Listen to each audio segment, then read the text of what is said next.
Hello' everyone, welcome back to my another blog. আজি হৈছে সোমবাৰ আৰু এতিয়া বাজি গৈছে আবেলি 5টা। এয়া যোৱাকালি দেওবাৰ আছিলে যিহেতু তাতে লৈছোঁ মই কুকাৰটোতে কেইটামান জলফাই আলু বইল কৰি লওঁ। ব'লকচোন কিবা এটা বনাওঁ দেখাই থাকোঁ কিনো বনাওঁ। আৰু এয়া হৈছে ভাঙোন মাছ, গমটো পাইছেই, এইকেইটা ধুনীয়াকৈ ধুই লওঁ। আৰু কুকাৰটোত সেইখিনি সিজে মানে জলফাই আলুখিনি। মই মাছখিনি ধুই ধুনীয়াকৈ এয়া নিমখ হালধি সানি ভাজি লওঁ। তাৰপাছতে দেখাওঁ বোলক কেনেকৈনো জলফাইৰে টেঙাখন বনাওঁ, একেবাৰে পাতলকৈ আৰু ধুনীয়াকৈ। আজি একো মানে একদম মছলা চছলা ইউজ নকৰোঁ, অসমীয়া ষ্টাইলত বনাম, একদম খাটি অসমীয়া ষ্টাইলত। খাবলৈ কিন্তু খুব ভাল লাগে। আৰু এয়া মাছখিনি ভাজা যাই মানে মই তিয়ঁহখিনিও ইফালে কাটি লৈছোঁ। আলুৰ লগত আৰু জলফাইৰ লগত অকণমান তিয়ঁহো মিক্স কৰি দিম। বেছি লোৱা নাই, 1.5টা তিয়ঁহ আছিলে। আৰু তাৰপাছতে এয়া চাওক, মাছ অলপ অলপকৈ ভাজি এনেকৈ মই কাঢ়ি থৈ গৈছোঁ। আৰু এনেকুৱা ভাঙোন মাছকেইটা সৰিয়হ দিও ভাল লাগে, কিন্তু যিহেতু শনিবাৰে অকণমান জ্বলা মছলাবোৰ খোৱা হৈছিলে বাৰ্থডে বুলি, আজি বোলো একেবাৰে পাতলকৈ পেটটো ঠাণ্ডা পেলাই দিওঁ, কিবা অকণ পাতলকৈ বনাই খাই। এয়া তেলতে সৰিয়হ ফুটাই লৈছোঁ। খুব ভাল লাগে সৰিয়হকেইটা ফুটিলে, মানে ক'লা পৰি গ'লে তাৰো এটা গোন্ধ আহে যে। এইখিনি সৰিয়হ মোৰ হৈ গ'ল ভাজা। তাতে মই এতিয়া প্ৰথমতে তিয়ঁহখিনি দি দিছোঁ। এয়া আপোনালোকে খায়ে চাগে, তথাপিতো দেখাইছোঁ দেই।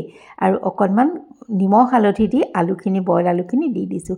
এতিয়া আৰু বেছি কাম নাই, তিয়ঁহখিনি সিজোতেও বেছি সময় নালাগে।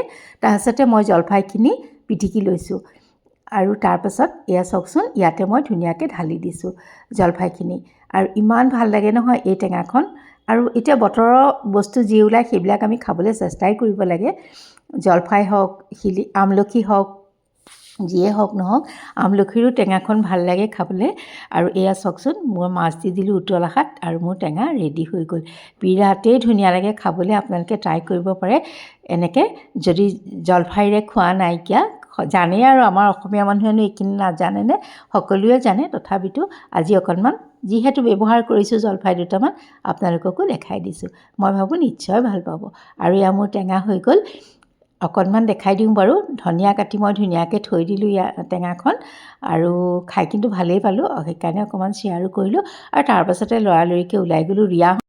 ৰিয়া মোৰ ছোৱালী, আৰু লিজা ভতিজাজনী, তাহাঁতৰ গানৰ স্কুলৰ চাৰ্টিফিকেট দিব, বাৰ্ষিক অনুষ্ঠান। গতিকে ৰিয়া নাই যিহেতু ময়ে ল'ব লাগিব, গতিকে লৰালৰিকৈ ওলাই গ'লোঁ। অকণমান অনুষ্ঠানখিনিও দেখাই দিওঁ ৰ'ব।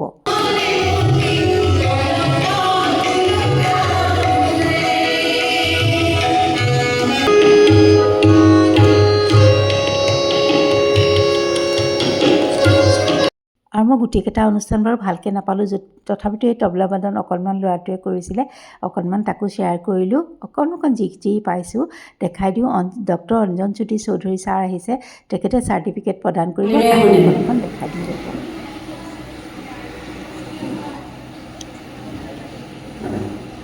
দাদাক অকণমান সন্মান জনাবৰ বাবে মই নিবিষাবা অনুৰোধ জনাইছোঁ।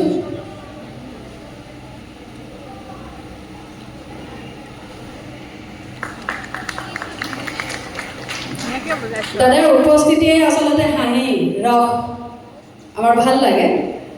মই দাদালৈ মাইক্ৰফোন আগবঢ়াই দিছোঁ। আজিৰ মেঘমল্লহাৰ এই বাৰ্ষিক উৎসৱত উপস্থিত থাকিবলৈ পাই মই ধন্য মানিছোঁ। আৰু ইয়াত উপস্থিত সকলোকে শ্ৰদ্ধা জনাই।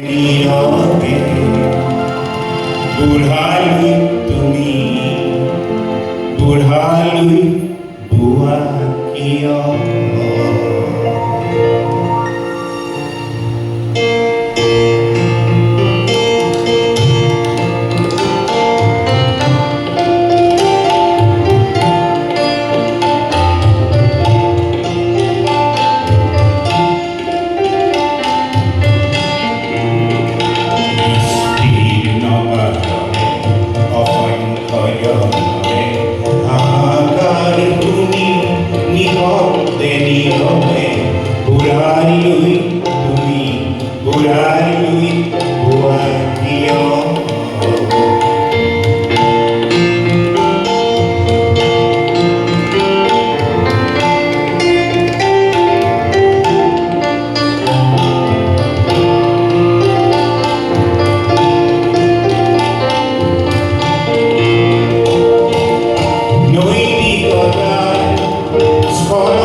আৰু লক্ষীনাথ বেজবৰুৱা সাধু এটাৰ ওপৰত এই যে নাটকখন কৰিছিলে সৰু সৰু ল'ৰা ছোৱালী কেইজনমানে বহুত ধুনীয়া হৈছিলে দেই ভালকৈ মই শ্বেয়াৰ কৰিবহে নোৱাৰিলোঁ আৰু এয়া কেইখনমান ফটোকে শ্বেয়াৰ কৰিছোঁ মানে আমি উঠা আৰু আহিয়েকি আকৌ লৰালৰি লাগি গৈছিল বিয়া এখনলৈও যাবলৈ গতিকে যোৱাকালিৰ ভিডিঅ'টো আজিহে দিব পাৰিলোঁ আৰু তেন্তে আজিলৈ